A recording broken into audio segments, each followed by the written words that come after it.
तो सभी भाइयों एवं बहनों को नमस्कार। स्वागत है आपका आपके अपने चैनल सक्सेस जंक्शन एक कदम सफलता की ओर में। और मेरा नाम है अतुल शुक्ला और हम लेकर के आ गए हैं आपके लिए एमपीएसआई 2026 नागरिक शास्त्र यानी कि सिविक्स का पार्ट नंबर 2।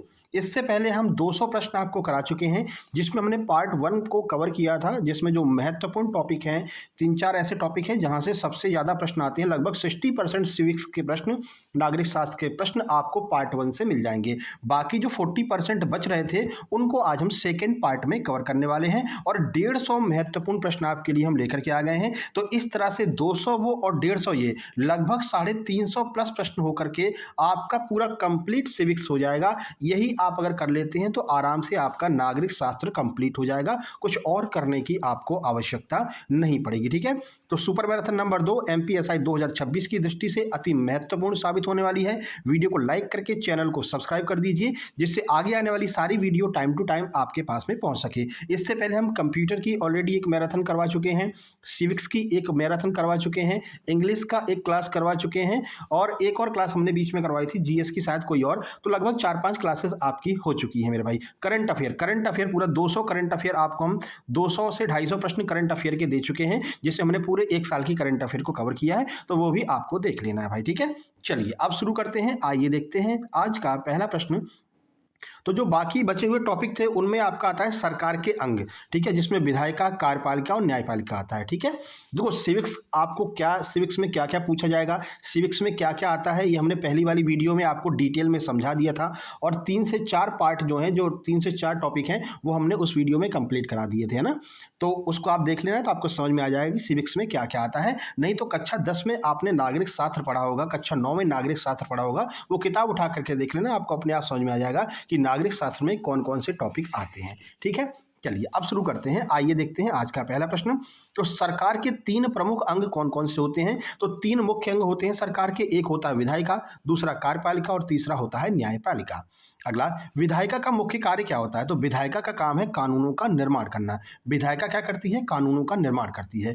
भारत में कानून बनाने वाली सर्वोच्च संस्था कौन सी है? तो ये है पार्लियामेंट यानी कि संसद। विधायिका कानून बनाएगी, संसद को जाकर के देगी, संसद उसको मतलब कि संसद में राष्ट्रपति के समक्ष प्रस्तुत करेगी, राष्ट्रपति उस पर मुहर लगाएगा तो वो कानून बन जाएगा। ठीक है, तो कानून बनाने वाली सर्वोच्च संस्था कौन सी हो जाएगी? पार्लियामेंट यानी कि संसद हो जाएगी। आगे बढ़ते हैं। अब बताइए आप, संसद के 2 सदन कौन कौन से होते हैं? तो देखो संसद के 2 सदन होते हैं। एक है लोकसभा जिसे हम निचला सदन कहते हैं, दूसरा है राज्यसभा जिसे हम ऊपरी सदन कहते हैं। ठीक है, अगला, कार्यपालिका का मुख्य उत्तरदायित्व क्या होता है? तो कानूनों को लागू कराना और प्रशासन चलाना, ये कार्यपालिका का मुख्य उद्देश्य होता है। ठीक है, अगला, भारत का संवैधानिक प्रमुख कौन होता है? तो संवैधानिक प्रमुख होता है राष्ट्रपति। आगे बढ़ते हैं। अगला देखिए, वास्तविक कार्यपालिका शक्ति किसमें निहित होती है? तो देखो वैसे तो जो प्रमुख होता है वो होता है राष्ट्रपति, लेकिन वास्तविक जो कार्यपालिका शक्ति है वो प्रधानमंत्री और उनके मंत्रिपरिषद में निहित होती है। प्रधानमंत्री और मंत्रिपरिषद जो कहते हैं वही काम राष्ट्रपति के द्वारा किया जाता है। न्यायपालिका का प्राथमिक कार्य क्या होता है? तो कानूनों की व्याख्या करना और विवादों का निपटारा करना, ये मुख्य कार्य होता है न्यायपालिका का। तो तीनों कार्य समझ गए कि कार्यपालिका का क्या होता है, न्यायपालिका का क्या कार्य होता है, ये आपको समझ में आ गया होगा।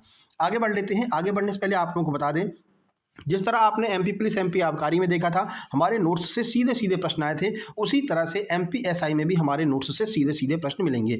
8 से 9 सब्जेक्ट के कंप्लीट नोट्स आपको मात्र 199 रुपये में एमपीएसआई के कंप्लीट नोट्स प्रोवाइड कराए जाएंगे। साथ ही साथ में जितनी मैराथन हमने करा रखी हैं उन सभी मैराथन की पीडीएफ भी आपको इन्हीं नोट्स के साथ में दी जाएगी। और ये पीडीएफ केवल उन लोगों को दी जाएगी जो लोग नोट्स लेंगे। जो ग्रुप बना हुआ है एमपीएसआई का, उस ग्रुप में डेली पीडीएफ आपको जो है प्रोवाइड कराई जाती है। ठीक है, तो ये बात होगी। इसके बाद में छात्रावास अधीक्षक की बड़ी भर्ती आने वाली है। इसमें आपको प्रशासनिक अभियोक्ता, आईसीटी हो गया, पॉक्सो एक्ट हो गया, जीके जीएस एमपी जीके, तो छात्रावास अधीक्षक के भी कंप्लीट नोट्स मात्र 199 रुपये में आपको उपलब्ध कराए जाएंगे। अब ये नोट्स प्राप्त कैसे होंगे? तो ये क्यूआर कोड आपको दिखाई दे रहा है, इसका स्क्रीनशॉट खींच लीजिए। इसी स्कैनर पर आपको 199 रुपये का पेमेंट करना है। उस पेमेंट का स्क्रीनशॉट इस व्हाट्सएप नंबर 7052547003 इस पर आपको सेंड कर देना है। जैसे ही आप स्क्रीनशॉट सेंड करेंगे तुरंत ही तुरंत आपको कंप्लीट सुपर सिलेक्शन नोट्स, सारे मैराथन, इन सब की पीडीएफ आपको सेंड कर दी जाएगी और व्हाट्सएप ग्रुप में आपको जोड़ दिया जाएगा। एमपीएसआई लेंगे तो एमपीएसआई के व्हाट्सएप ग्रुप में जोड़ दिया जाएगा, छात्रावास अधीक्षक लेंगे छात्रावास के ग्रुप में जोड़ दिया जाएगा, जेल पहरी के लेंगे तो जेल पहरी के जो है ग्रुप में जोड़ दिया जाएगा। ठीक है, उसके बाद में आगे की जितनी भी नोट्स होंगी वो सारी नोट्स उस ग्रुप में डलती रहेंगी और आप उसको आराम से डेली बाय डेली देखते रहेंगे, ठीक है ना। तो ये QR कोड पूरा इसका स्क्रीनशॉट ले लीजिए, इसी पर आपको पेमेंट करना है और इसी नंबर पर आपको सेंड करना है। चलिए भैया आगे बढ़ते हैं और अगला देखते हैं। अगला है, भारत में एकीकृत न्यायपालिका का शीर्ष न्यायालय कौन सा है? तो एकीकृत न्यायपालिका का शीर्ष न्यायालय है उच्चतम न्यायालय, जो सर्वोच्च न्यायालय होता है, इससे ऊपर कोई नहीं है, ठीक है। उसके बाद में लोकसभा का कार्यकाल कितने वर्षों का होता है? 5 वर्ष का लोकसभा का कार्यकाल होता है। अब कल एक महोदय ने कमेंट किया था कि सिविक्स बोल करके पॉलिटी पढ़ा दिया। अरे मेरे भाई, सिविक्स में पॉलिटी ही आता है भैया, 70 से 72% पॉलिटी को ही सिविक्स कहते हैं। कक्षा 10 की नागरिक शास्त्र की किताब उठा करके देख क्यों नहीं लेते मेरे भाई, ठीक है। उसमें बाकी आपके कर्तव्यों को जोड़ दें, चुनाव को जोड़ दें, ईवीएम को जोड़ दें, इन सब को जोड़ दें, तो यही मिलकर के आपका जो है सिविक्स बन जाता है, ठीक है। तो ये थोड़ा सा आपको ध्यान रखना है, इसमें इतना परेशान होने वाली कोई बात नहीं है कि सिविक्स पढ़ा दिया मतलब कि पॉलिटी पढ़ा दिया। भैया पॉलिटी ही सिविक्स है, ठीक है ना। चलिए अब आगे बढ़ लेते हैं। अगला प्रश्न है, लोकसभा का कार्यकाल कितने वर्षों का होता है? तो 5 वर्ष का कार्यकाल होता है लोकसभा का। राज्यसभा के सदस्यों का कार्यकाल कितना होता है? राज्यसभा के सदस्यों का कार्यकाल 6 वर्ष का होता है और प्रत्येक 2 वर्ष में 1/3 सदस्य सेवानिवृत्त होते जाते हैं, यानी रिटायर होते जाते हैं। तो 6 वर्ष का कार्यकाल होता है राज्यसभा के सदस्यों का और 5 वर्ष का कार्यकाल होता है लोकसभा के सदस्यों का। आगे बढ़िए, राज्य स्तर पर कानून बनाने वाली संस्था क्या कहलाती है? तो राज्य स्तर पर कानून जो बनाती है उसे हम कहते हैं विधानमंडल। राष्ट्रपति द्वारा राज्यसभा में कितने सदस्यों को मनोनीत किया जाता है? तो 12 सदस्यों को मनोनीत किया जाता है। अगला, मंत्रिपरिषद सामूहिक रूप से किसके प्रति उत्तरदायी होती है? तो मंत्रिपरिषद कार्य कहां पर करती है? सर मंत्रिपरिषद लोकसभा में कार्य करती है, तो लोकसभा के प्रति उत्तरदायी होगी, ठीक है। आगे बढ़ते हैं। भारत के मुख्य न्यायाधीश की नियुक्ति ये कौन करता है? तो मुख्य न्यायाधीश की नियुक्ति राष्ट्रपति के द्वारा की जाती है। शक्ति पृथक्करण का सिद्धांत ये किसने दिया था? तो मॉन्टेस्क्यू ने जो है शक्ति पृथक्करण का सिद्धांत दिया था। धन विधेयक यानी कि मनी बिल सबसे पहले किस सदन में पेश किया जाता है? तो ध्यान रखना, मनी बिल केवल लोकसभा में पेश किया जाता है, ठीक है ना, जो निचला सदन होता है जहां पर प्रधानमंत्री बैठते हैं, ठीक है। तो लोकसभा में मनी बिल को प्रस्तुत किया जाता है। संसद के संयुक्त अधिवेशन की अध्यक्षता कौन करता है? बहुत महत्वपूर्ण, स्टार मार्क कर लीजिएगा। लोकसभा अध्यक्ष के द्वारा संसद के संयुक्त अधिवेशन, आर्टिकल नंबर 108, ठीक है। तो आर्टिकल 108 में बताया गया है कि भैया संयुक्त अधिवेशन होगा जिसकी अध्यक्षता लोकसभा अध्यक्ष करेगा। अगला, राज्यपाल की नियुक्ति कौन करता है? तो राज्यपाल की नियुक्ति भी राष्ट्रपति के द्वारा की जाती है। रिट जारी करने का अधिकार किन न्यायालयों के पास में है? तो उच्चतम न्यायालय और उच्च न्यायालय, इनके पास में रिट जारी करने का अधिकार है। इसके बारे में आपको कल भी हमने बताया था डीपीएसपी में, ठीक है, मौलिक अधिकार में भी बताया था कि जब आपके मौलिक अधिकारों का हनन होता है तो आर्टिकल 32 के थ्रू रिट जारी कर सकता है कौन? उच्चतम न्यायालय और उच्च न्यायालय, ठीक है। आगे बढ़ लेते हैं, अगला प्रश्न देखते हैं। चलिए अगला आपका नेक्स्ट पार्ट आ जाता है स्थानीय शासन, जिसमें पंचायती राज और नगर पालिका आ जाती है, ठीक है। तो ये भी आपके सिविक्स का ही पार्ट होता है। चलिए 21 नंबर, स्थानीय शासन का जनक किसे माना जाता है? तो लॉर्ड रिपन को स्थानीय शासन का जनक माना जाता है। स्टार मार्क कर लेना, ये भी आपके एग्जाम में पूछा जाएगा।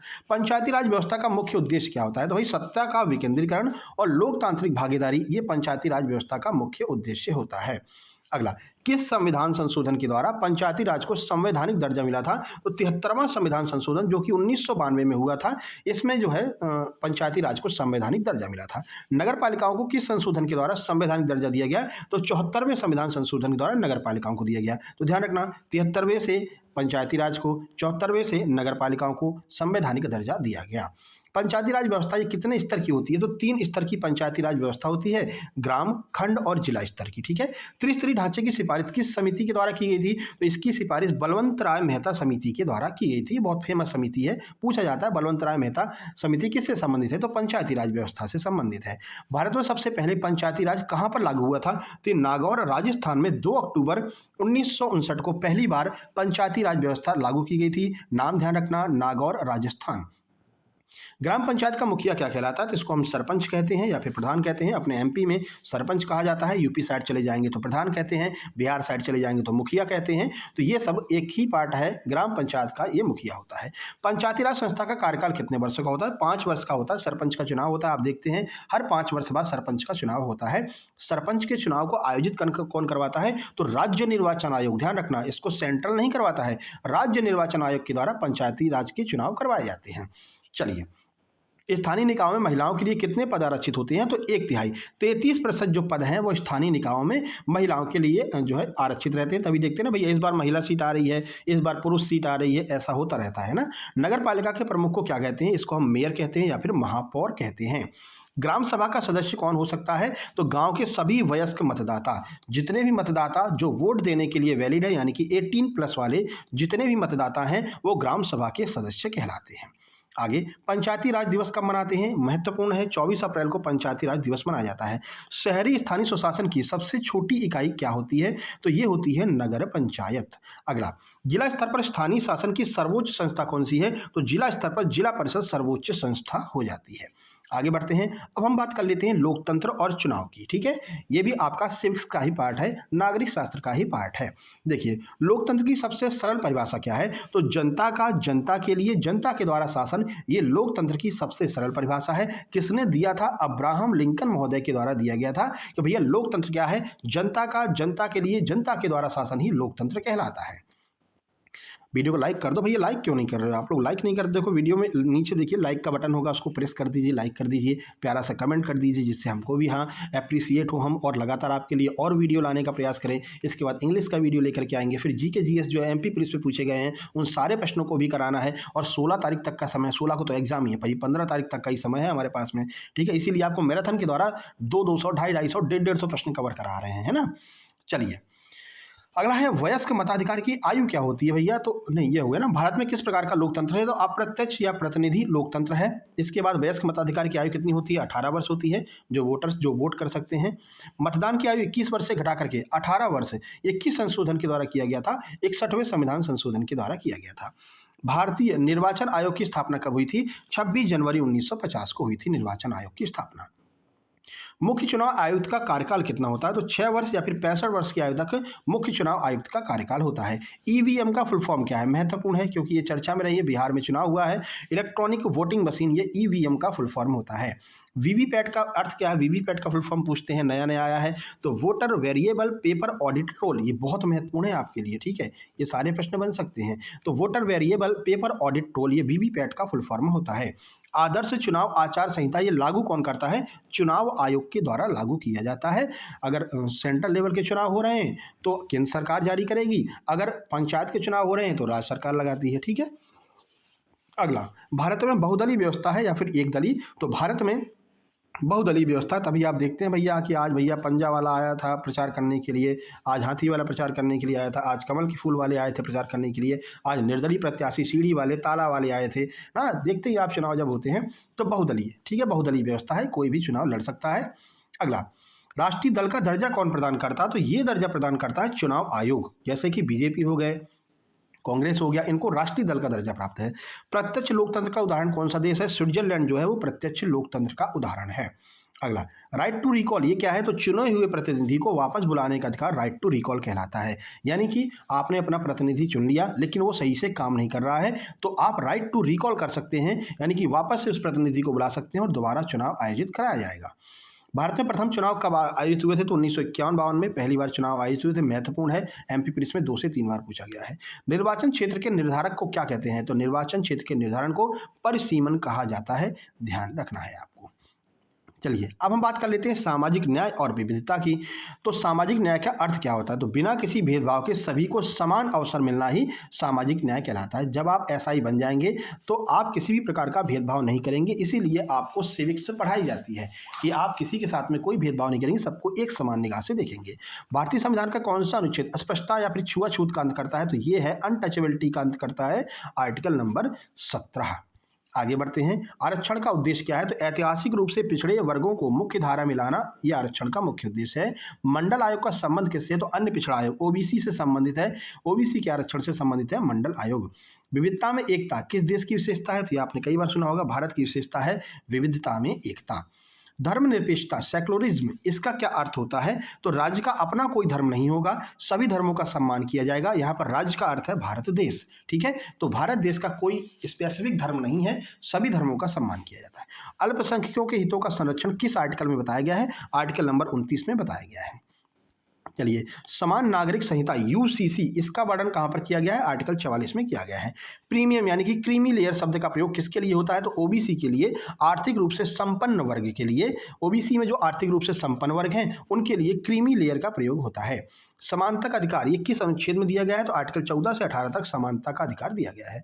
भारत का प्रथम नागरिक कौन होता है? अब हम यहाँ से कवर करेंगे क्या? कार्यपालिका, प्रशासनिक व्यवस्था, 61 से लेकर के 90 तक। तो भारत का प्राथमिक नागरिक कौन होता है? तो भारत का प्रथम नागरिक होता है राष्ट्रपति। राष्ट्रपति पद के लिए न्यूनतम आयु कितनी होती है? तो 35 वर्ष की आयु होनी चाहिए कम से कम। प्रधानमंत्री की नियुक्ति कौन करता है? राष्ट्रपति करता है। लोकसभा में जो बहुमत दल का नेता होता है, लोकसभा में जो जीत करके आता है, जिसकी बहुमत ज्यादा होता है, उसका जो मेन होता है, नेता होता है, उसको हम प्रधानमंत्री नियुक्त करता है। कौन? राष्ट्रपति। योजना आयोग, जिसे अब नीति आयोग कहा जाता है, का पदेन अध्यक्ष कौन होता है? प्रधानमंत्री। जैसे ही योजना आयोग बनेगा तो जो उस टाइम पर प्रधानमंत्री होगा, यानी नीति आयोग जैसे बनेगा तो जो उस टाइम पर प्रधानमंत्री होगा वो अपने आप उसका अध्यक्ष बन जाता है, यानी ये पदेन अध्यक्ष होता है।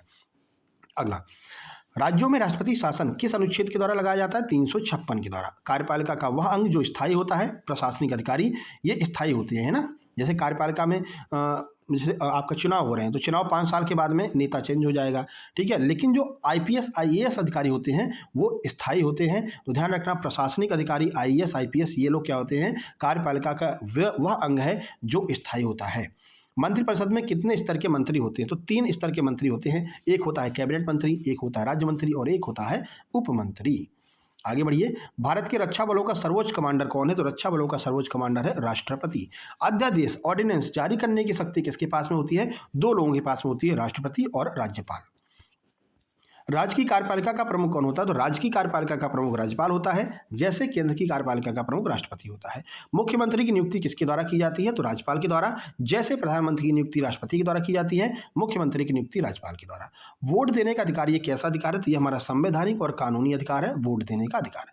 भारत में प्रशासनिक सेवा यूपीएससी के जनक कौन माने जाते हैं? लॉर्ड कॉर्नवालिस को यूपीएससी का जनक माना जाता है। कैबिनेट सचिव का पद क्या है? तो भारत का सर्वोच्च प्रशासनिक पद। प्रशासनिक पद का मतलब जानते हैं? सरकारी पद, यानी कि आईएएस आईपीएस इनसे भी बड़ा कौन होता है? तो सर्वोच्च प्रशासनिक पद है कैबिनेट सचिव का पद। ठीक है, आगे बढ़िए। सरकार का वित्तीय वर्ष कब से कब तक होता है? तो 1 अप्रैल से 31 मार्च तक के टाइम को हम फाइनेंशियल ईयर या फिर वित्तीय वर्ष कहते हैं। नियंत्रक एवं महालेखा परीक्षक सीएजी की नियुक्ति कौन करता है? तो राष्ट्रपति महोदय के द्वारा सीएजी की नियुक्ति की जाती है। चलिए आगे बढ़ लेते हैं भैया, कलर चेंज कर लें, रेड कर लेते हैं ना, काफ़ी टाइम से ही कर रहे थे। भारत के अटॉर्नी जनरल महान्यायवादी का क्या कार्य है? तो सरकार का मुख्य कानूनी सलाहकार होता है महान्यायवादी। लोकपाल का पद किससे संबंधित है? तो भ्रष्टाचार विरोधी लोकपाल से संबंधित है, यानी भ्रष्टाचार का विरोध करने के लिए लोकपाल का पद सृजन किया गया। अन्ना हजारे के बारे में आपने सुना होगा, ठीक है ना, तो वो लोकपाल के लिए ही उन्होंने आंदोलन किया था। धन विधेयक को राज्यसभा कितने दिनों तक रोक सकती है? तो मात्र 14 दिनों तक, अधिकतम 14 दिनों तक राज्यसभा धन विधेयक को रोक सकती है, इसके बाद नहीं रोक सकती है। अगला, राज्य कार्यपालिका का वास्तविक प्रमुख कौन होता है? तो राज्य कार्यपालिका का वास्तविक प्रमुख मुख्यमंत्री होता है। जिस तरह से केंद्र में प्रधानमंत्री, उसी तरह से राज्य में मुख्यमंत्री। किस अनुच्छेद के तहत राष्ट्रपति क्षमादान दे सकता है? तो आर्टिकल 72, आर्टिकल 72 कहता है कि राष्ट्रपति क्षमादान दे सकता है। ध्यान रखना, मृत्यु को भी क्षमादान दे सकता है कौन? राष्ट्रपति, जबकि राज्यपाल मृत्यु को क्षमादान नहीं कर सकता है। मंत्रिपरिषद की अधिकतम संख्या कितनी होती है? तो लोकसभा की कुल सदस्य संख्या का 15% जो है, इतने ही मंत्रिपरिषद बनेंगे, मतलब मंत्रिपरिषद में 15% ही सदस्य होंगे, इससे ज़्यादा नहीं। अगला, शून्यकाल, 0 आवर क्या है? तो प्रश्नकाल के तुरंत बाद का समय, यानी कि एग्जैक्ट दोपहर 12 बजे का टाइम 0 आवर कहलाता है। कई बार 0 आवर के बारे में पूछा गया है। चलिए आगे बढ़ लीजिए। संसद के 2 सत्रों के बीच अधिकतम कितना अंतर हो सकता है? तो मात्र 6 माह का अंतर हो सकता है। 6 माह से ज़्यादा का अंतर नहीं हो सकता है 2 सत्रों के बीच में। अविश्वास प्रस्ताव यानी कि नॉन कॉन्फिडेंस मोशन कहाँ पर लाया जाता है? तो केवल लोकसभा में लाया जाता है, क्योंकि लोकसभा में ही सरकार है, तो राज्यसभा में लाने का क्या मतलब है? तो अविश्वास प्रस्ताव केवल लोकसभा में लाया जाता है। कार्यपालिका की जवाबदेही किसके प्रति होती है? विधायिका के प्रति। ठीक है, आगे बढ़िए। भारत में द्विसदनात्मक, अभी कार्यपालिका समझ रहे हैं, यानी कि आपने देखा भी होगा, कई रील्स वायरल होती रहती हैं कि जो न्यायाधीश महोदय हैं वो क्लास लगा रहे हैं कौन की पुलिस अधिकारियों की, ठीक है, क्योंकि जो पुलिस अधिकारी होते हैं वो जिम्मेदार होते हैं विधायिका के प्रति कि आपने ये कानून क्यों नहीं लागू करवाया, क्यों नहीं करवा पाए आप, ये बताइए। तो क्लास लग जाती है कभी कभी। आगे बढ़िए। भारत में द्विसदनात्मक व्यवस्था वाले कितने राज्य हैं? तो 6 राज्य हैं जहां पर आपको द्विसदनात्मक यानी कि विधान परिषद भी मिलेगी और विधानसभा भी मिलेगी। 6 राज्य हैं ऐसे। राज्यसभा का सभापति कौन होता है? तो राज्यसभा का सभापति कौन होता है? उपराष्ट्रपति। राष्ट्रपति के पद की शपथ कौन दिलाता है? राष्ट्रपति को जो पद की शपथ है वो कौन दिलाएगा? भारत का मुख्य न्यायाधीश यानी कि CJI, chief justice of India. 92 आपातकाल की घोषणा करने का अधिकार किसके पास में है? राष्ट्रपति के पास में है, लेकिन मंत्रिमंडल की सिफारिश पर प्रधानमंत्री कहेगा कि आपातकाल लगा दीजिए तो राष्ट्रपति जी आपातकाल लगा देंगे। चलिए अब बढ़ते हैं न्यायपालिका और संवैधानिक उपचार की ओर। संविधान का संरक्षक किसे माना जाता है? तो उच्चतम न्यायालय को संविधान का संरक्षक मानते हैं। न्यायिक पुनरावलोकन यानी कि जुडिशियल रिव्यू की शक्ति किसके पास होती है, किसको प्राप्त होती है? तो उच्च और उच्चतम न्यायालय इन दोनों के पास में होती है। उच्चतम न्यायालय के न्यायाधीशों की सेवानिवृत्ति आयु क्या है? 65 वर्ष है। जो सुप्रीम कोर्ट के सीजेआई होते हैं या फिर सुप्रीम कोर्ट के जज होते हैं 65 वर्ष तक कार्य पर रह सकते हैं। पीआईएल का फुल फॉर्म क्या होता है? तो पीआईएल का फुल फॉर्म है जनहित याचिका यानी कि पब्लिक इंटरेस्ट लिटिगेशन, ये फुल फॉर्म होता है पीआईएल का। 98 भारत में जनहित याचिका का जनक किसे माना जाता है? जस्टिस पीएन भगवती को। मोस्ट इंपोर्टेंट है स्पेशली एमपीएसआई के लिए, पीएन भगवती को। अगला है 99 बंदी प्रत्यक्षीकरण हैबियस कॉर्पस। रिट का क्या अर्थ है? तो व्यक्ति को सशरीर प्रस्तुत करना होगा, 24 घंटे के अंदर प्रस्तुत करना होगा, जो नज़दीकी न्यायाधीश होगा उनको। इसमें यात्रा का समय नहीं जोड़ा जाता है। अगला शतक हो गया है अपना 100। अधीनस्थ न्यायालय किसके नियंत्रण में कार्य करते हैं? तो उच्च न्यायालय के नियंत्रण में अधीनस्थ न्यायालय कार्य करते हैं। चलिए शतक हो गया है। अब शुभ भी कर लेते हैं 101 रुपये का। ठीक है, तो संविधान की आत्मा किस अनुच्छेद को कहा गया है? आर्टिकल 32 संवैधानिक उपचारों के अधिकार को संविधान की आत्मा कहा गया है। चलिए रेड कलर आ गया तो अपन ग्रीन कर लेते हैं। अगला, भारत में कुल कितने उच्च न्यायालय हैं अभी तक? तो कुल 25 उच्च न्यायालय हैं अभी तक, आपको ध्यान रखना है। न्यायाधीशों को हटाने की प्रक्रिया को क्या कहते हैं? महाभियोग जैसी प्रक्रिया यानी कि रिमूवल प्रोसेस कहते हैं, और महाभियोग की तरह की यह प्रक्रिया होती है। 104 कानूनी विवादों को आपसी सहमति से सुलझाने वाला मंच क्या कहलाता है? लोक अदालत कहलाता है। अगला, ई कोर्ट परियोजना का उद्देश्य क्या है? तो न्यायपालिका का डिजिटलीकरण करना ही ई कोर्ट परियोजना का उद्देश्य होता है। 106 मुफ्त कानूनी सहायता का प्रावधान किस आर्टिकल में? आर्टिकल 39A में। ये भी गांधीवादी विचारों पर आधारित है। न्यायपालिका की स्वतंत्रता का क्या अर्थ है? तो कार्यपालिका और विधायिका के हस्तक्षेप से मुक्त रहना, ये न्यायपालिका की स्वतंत्रता होती है। उच्च न्यायालय के न्यायाधीशों की नियुक्ति कौन करता है? तो ये करता है राष्ट्रपति। सर्वोच्च न्यायालय की पहली महिला न्यायाधीश कौन थी? एम फातिमा बीबी, सर्वोच्च न्यायालय की पहली महिला न्यायाधीश। संसद द्वारा बनाए गए कानूनों को न्यायपालिका कब रद्द कर सकती है? यदि वह कानून संविधान के मूल ढांचे का उल्लंघन करता है तो भाई न्यायपालिका उसको रद्द कर सकती है, कोर्ट के द्वारा उसको रद्द किया जा सकता है। अभिलेख न्यायालय कोर्ट ऑफ रिकॉर्ड्स किसे कहा जाता है? तो उच्चतम और उच्च न्यायालय को अभिलेखी न्यायालय कहा जा सकता है, यानी कि उसके निर्णयों को आप जो है सीधे सीधे कॉपी लगा सकते हैं अधीनस्थ न्यायालयों में। अधीनस्थ न्यायालय उनके न्यायालयों को मतलब उनके निर्णयों को मानेंगे। न्यायिक सक्रियता का क्या अर्थ होता है? तो जब न्यायालय प्रशासन को निर्देश देने लगे तब उसको हम कहते हैं न्यायिक सक्रियता। क्या न्यायपालिका संसद के कामकाज में हस्तक्षेप कर सकता है? तो सामान्यतः नहीं कर सकता है, कोई रेयर केस होता है तभी करते हैं। अगला, संविधान का अनुच्छेद क्या है? तो संविधान का अनुच्छेद 21 क्या प्रदान करता है? जीवन और व्यक्तिगत स्वतंत्रता का अधिकार प्रदान करता है, आर्टिकल 21। आगे, ग्राम न्यायालय अधिनियम कब पारित किया गया था? 2008 में ग्राम न्यायालय अधिनियम पारित किया गया। फास्ट ट्रैक कोर्ट क्यों बनाए जाते हैं? तो लंबित मामलों के त्वरित निपटारे के लिए, यानी बहुत सारे मामले लगातार लंबित हैं, चल रहे हैं, तो उसको तुरंत निपटाया जाए, इसके लिए जो है फास्ट ट्रैक कोर्ट बनाए जाते हैं। जिरह क्रॉस एग्जामिनेशन का क्या उद्देश्य है? गवाह की सच्चाई की जांच करने के लिए क्रॉस एग्जामिनेशन किया जाता है। प्रथम विधि अधिकारी कौन होता है? महान्यायवादी प्रथम विधि अधिकारी होता है। लोक अदालतों के फैसले के खिलाफ कहाँ पर अपील की जा सकती है? तो कहीं नहीं, ये अंतिम और बाध्यकारी होते हैं। जो लोक अदालत होते हैं, यानी कि अभी आपको लोक अदालत के बारे में बताया था, तो लोक अदालत के फैसले के खिलाफ आप कहीं पर भी मतलब कि अपील नहीं कर सकते हैं, ये बाध्यकारी होते हैं। 121 भारत में कानून का शासन रूल ऑफ लॉ किस देश से लिया गया है? तो ये ब्रिटेन से लिया गया है। न्यायालय की अवमानना कंटेम्प्ट ऑफ कोर्ट का क्या अर्थ है? तो न्यायालय के आदेशों का उल्लंघन करना ही कंटेम्प्ट ऑफ कोर्ट कहलाता है। एफआईआर का फुल फॉर्म क्या होता है? प्रथम सूचना रिपोर्ट, यानी फर्स्ट इन्फॉर्मेशन रिपोर्ट एफआईआर का फुल फॉर्म होता है। चार्जशीट ये कौन दाखिल करता है? तो पुलिस जो है दायर करती है, कहाँ पर? अदालत में। अब हम बात कर लेते हैं लोकतंत्र, चुनाव और सामाजिक न्याय की। आइए इसके बारे में भी देख लेते हैं। 126 गठबंधन सरकार किसे कहते हैं? तो जब दो या दो से अधिक दल मिलकर के एक सरकार का निर्माण करते हैं तो हम कहते हैं भैया उन्होंने गठबंधन किया है, जैसे इंडी गठबंधन हो गया, एनडीए हो गया, ये सब। ठीक है। दबाव समूह प्रेशर ग्रुप्स क्या होते हैं? तो वे संगठन जो सरकार की नीतियों को प्रभावित करते हैं, जैसे कहते नहीं भैया हम अपनी सीटें खींच लेंगे, हम अपने विधायक खींच लेंगे, तो सरकार दबाव में रहती है। प्रेस को लोकतंत्र का कौन सा स्तंभ कहा जाता है? तो प्रेस को चौथा स्तंभ कहा जाता है। सूचना का अधिकार आरटीआई ये कब लागू हुआ था? 2005 में लागू हुआ था। राजनीतिक दल का चुनाव चिन्ह ये कौन आवंटित करता है? चुनाव आयोग के द्वारा आवंटित किया जाता है। आगे बढ़िए, आप शेयर भी करेंगे भाई मेरे, है ना, इसको शेयर करेंगे हर जगह और तुरंत आप लोग नोट्स ले लेंगे अपने, जिससे कि कम समय में आपकी अच्छे से तैयारी हो सके। यही व्हाट्सएप नंबर है जिस पर मैसेज करके आपको नोट्स ले लेना है। जो लोग QR कोड से नहीं पेमेंट कर पाएंगे वो यहाँ पर मैसेज करेंगे, फ़ोनपे नंबर ले लेंगे और जो है आपको नोट्स फ़ोनपे पर पेमेंट करके स्क्रीनशॉट भेजेंगे, आपको नोट्स मिल जाएंगे। दल बदल विरोधी कानून किस अनुसूची में है? आर्टिकल मतलब 10वीं अनुसूची में है दल बदल। दा से दल बदल, दा से 10वीं अनुसूची। 132 शिक्षा का अधिकार RTE राइट टू एजुकेशन किस अनुच्छेद के तहत मौलिक अधिकार है? आर्टिकल 21A के तहत। 133 लैंगिक समानता का क्या अर्थ है? महिला और पुरुष को समान अधिकार दिलाना लैंगिक समानता कहलाता है। अल्पसंख्यक माइनॉरिटी शब्द का क्या आधार है? तो धर्म और भाषा जो है वो अल्पसंख्यक का आधार होता है। क्षेत्रवाद लोकतंत्र के लिए क्या है? तो क्षेत्रवाद लोकतंत्र के लिए एक चुनौती होता है। सांप्रदायिकता का क्या अर्थ है? अपने धर्म को दूसरे के धर्म से श्रेष्ठ मानना ही सांप्रदायिकता कहलाता है। संसद में महिलाओं के लिए 33% आरक्षण का बिल क्या कहलाता है? नारी शक्ति वंदन अधिनियम कहलाता है, जिसके तहत महिलाओं को 33% आरक्षण दिया गया था। अब देखो सिविक्स आपकी यहाँ पर कंप्लीट हो जाएगी, है ना। इसके बाद में जो आपके पॉलिटी के प्रश्न अभी MP पुलिस या फिर MP आबकारी में एप्टेक ने पूछे हैं, टाइम बचेगा तो उसकी भी एक वीडियो लेकर के आ जाएंगे। लगभग 200 प्रश्न हम कवर कर लेंगे जो रीसेंट पूछे गए हैं, तो बढ़िया से आपका पूरा कंप्लीट हो जाएगा। ठीक है, रीसेंट प्रश्न भी कवर कंप्लीट हो जाएंगे और ये इंपॉर्टेंट प्रश्न भी कंप्लीट हो जाएंगे। तो इसको कवर किए रहेंगे तो उस टेस्ट को लगाने में आपको मजा आएगा। ठीक है, चलिए नोटा का विकल्प पहली बार कब दिया गया? 2013 में दिया गया था। चलिए आगे बढ़िए। 139 चुनावी बॉन्ड यानी इलेक्टोरल बॉन्ड, ये योजना शुरू की गई थी कब? तो भारत सरकार के द्वारा शुरू की गई थी, लेकिन अब इसको रद्द कर दिया गया है। सामाजिक न्याय की अवधारणा किस पर आधारित है? ये समता और बंधुत्व पर आधारित है, सामाजिक न्याय की अवधारणा।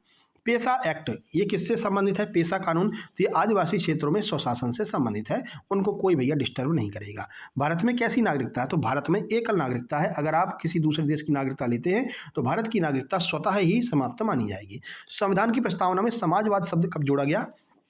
42वां संविधान संशोधन 1976 में समाजवाद शब्द जोड़ा गया। ट्रिक आपको याद है ना, 44वां संविधान संशोधन 1978, ठीक है, 42वां संविधान संशोधन 1976, दोनों में बहुत कन्फ्यूजन होता है, डेट नहीं याद होती है, तो ध्यान रखना 42वां यानी 4 + 2 = 6, तो इसके लास्ट में आपको 6 मिलेगा। 44वां 4 + 4 = 8, इसके लास्ट में आपको 8 मिलेगा। हो गया कन्फ्यूजन दूर। आगे बढ़ लेते हैं।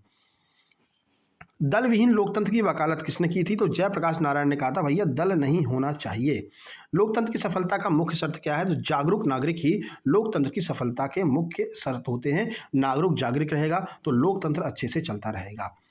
नंबर 146 जातिवाद राजनीति को कैसे प्रभावित करता है? तो वोट बैंक की राजनीति के माध्यम से कि भैया हम यादव हैं तो यादव को ही देंगे, हम भैया ब्राह्मण हैं तो ब्राह्मण को ही देंगे, हम मुस्लिम हैं तो मुस्लिम को ही देंगे। तो ये वोट बैंक की राजनीति के माध्यम से जातिवाद राजनीति को प्रभावित करता है। महिला आयोग की स्थापना का मुख्य उद्देश्य क्या है? तो महिलाओं के अधिकारों की रक्षा करना ही महिला आयोग की स्थापना का मुख्य उद्देश्य है। SC/ST अत्याचार निवारण एक्ट ये कब बना था? 1989 में। मानवाधिकार दिवस कब मनाया जाता है? 10 दिसंबर को मानवाधिकार दिवस मनाते हैं। राज्य के नीति निर्देशक तत्व किस संविधान से लिए गए हैं? तो आयरलैंड के संविधान से राज्य के नीति निर्देशक तत्वों को लिया है। लोकतंत्र में अब देखो 150 पूरे हो गए, लेकिन प्रश्न बचे हुए थे तो हमने कहा चलो ऐड कर देते हैं, 155 हो जाएंगे और क्या है। तो लोकतंत्र में सत्ता की साझेदारी क्यों जरूरी है? संघर्षों को कम करने के लिए और भागीदारी को बढ़ाने के लिए लोकतंत्र में सत्ता की साझेदारी जरूरी है। अप्रत्यक्ष चुनाव का एक उदाहरण दीजिए। तो राष्ट्रपति का जो चुनाव होता है वो अप्रत्यक्ष चुनाव होता है। नगर पालिका के अध्यक्ष को क्या कहते हैं? नगर पालिका के अध्यक्ष को या तो नगर पालिका अध्यक्ष कहेंगे या फिर सभापति कहते हैं। वोट बैंक शब्द का प्रयोग सबसे पहले किसने किया था? MN श्रीनिवासन ने वोट बैंक का प्रयोग किया था, वोट बैंक शब्द का। भारतीय लोकतंत्र की सबसे बड़ी ताकत क्या है? तो संविधान और चुनाव की निष्पक्षता ही भारतीय लोकतंत्र की सबसे बड़ी ताकत है। तो ये रहे आपके 150 प्रश्न। इस तरह से लगभग 350 प्रश्न आपके सिविक्स के कंप्लीट हो गए हैं। इसकी PDF जो है डाल दी गई है, फर्स्ट पार्ट की PDF ग्रुप में डाल दी गई है, सेकेंड पार्ट की PDF अभी डाल दी जाएगी। जो लोग नोट्स लेंगे उनको फर्स्ट और सेकंड दोनों पार्ट की PDF ऑलरेडी लगी हुई मिलेगी उनके नोट्स में। ठीक है भाई, चलिए व्हाट्सएप नंबर 7052547003, इसी नंबर पर मैसेज करके आपको अपने नोट्स प्राप्त कर लेने हैं। ठीक है, वीडियो को लाइक कर दीजिए, शेयर कर दीजिए, चैनल पर पहली बार आए हैं सब्सक्राइब करके नोटिफिकेशन बेल दबा लीजिए। मिलते हैं नेक्स्ट वीडियो में, तब तक के लिए नमस्कार, धन्यवाद।